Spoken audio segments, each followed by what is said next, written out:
একেবারে সহজ পদ্ধতিতে বন্ধুরা খাজা তৈরি করে নিলাম। দেখো ঘরে সবকটা খাজা কি সুন্দর একদম পুরো খাস্তা হয়েছে, পারফেক্টভাবে তৈরি হয়েছে। কি করে বানালাম চলো তোমাদের দেখাই। একদম অল্প সময়ের মধ্যে তৈরি করে নিলাম।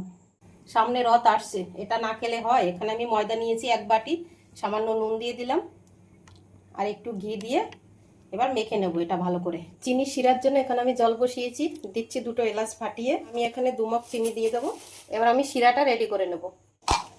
ময়দাটা তো আমি মেখে নিয়েছিলাম, পুরো রেডি হয়ে গেছে। এবার আমি এটা বেলে নেব। এটা আমি বেলে নিয়েছি পুরো পাতলা করে, আর এখানে তেলের মধ্যে একটু ময়দা গুলিয়ে নিয়েছি। এখন পুরোটা এর সঙ্গে মাখিয়ে নেব।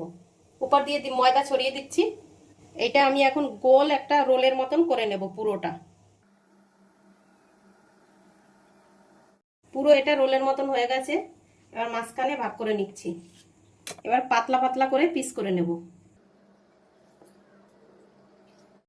এই যেগুলো পিস পিস করে কেটে নিয়েছি, আর একটুখানি এরকম চেপে হাত দিয়ে চওড়া মতন এই যে করে নিয়েছি।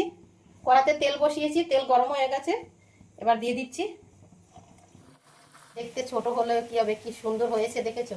ভাজা হয়ে গেছে, এবার তুলে নেব।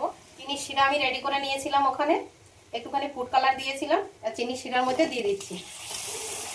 স্পেশাল খাজা বন্ধুরা রথযাত্রার বানিয়ে নিলাম, একদম সহজ পদ্ধতি। তোমরা দেখলেই বানাতে পারবে যে কেউ। কেমন লাগলো একটুখানি বলবে।